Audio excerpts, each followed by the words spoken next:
Le froid touche durement l'Ukraine en ce moment. Les températures frôlent les moins 20 degrés ces dernières semaines et plus d'1 million de personnes ont été privées d'électricité et de chauffage à Kiev. La Russie cible régulièrement les installations électriques et énergétiques. Alors face à ces frappes, l'armée ukrainienne a mis en place des unités de pilotes de drones chargés d'abattre en plein vol les engins russes. C'est la première fois qu'une caméra est autorisée à suivre ces pilotes en action. Reportage de nos correspondants Anya Tatou et Philippe Vogel.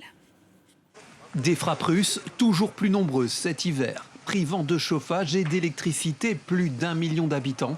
Température extérieure, moins 15 degrés. Par ici, retourne-toi doucement.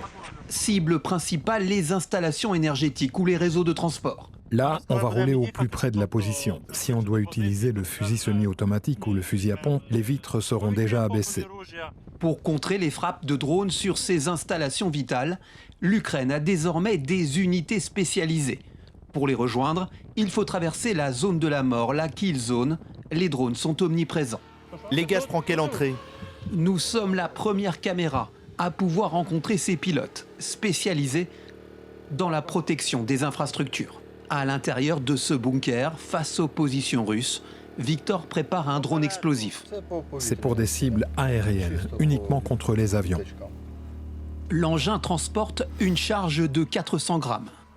On l'a en visuel, tu maintiens la trajectoire. Ces pilotes sont spécialisés dans les frappes de haute altitude. Objectif, détruire les engins russes en plein vol avant qu'ils n'atteignent les infrastructures énergétiques du pays. Nous abattons des cibles aériennes qui portent des frappes contre nos installations militaires. Et pas seulement militaires, mais aussi civiles. Nous abattons des drones Molnia, Shahed, des appareils de reconnaissance, des avions d'attaque et en tout genre. Un appareil russe a été repéré sur le radar. Victor sort du bunker pour armer un drone explosif. Sur le front, les combats sont désormais téléguidés et se font en plein ciel.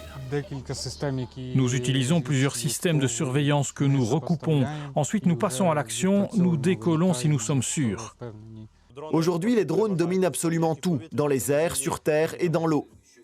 À l'arrière des positions, une unité de soutien chargée d'approvisionner les pilotes en drones explosifs. Techniciens, ingénieurs, ils développent et améliorent les engins. Ce drone est destiné à l'interception et à l'abattage des drones Shahed et des autres cibles. Production du jour, une trentaine de drones explosifs acheminés vers les positions des pilotes. Avec un objectif, limiter les frappes sur des installations vitales pour une population contrainte cet hiver de passer de plus en plus de nuits dans les couloirs des métros.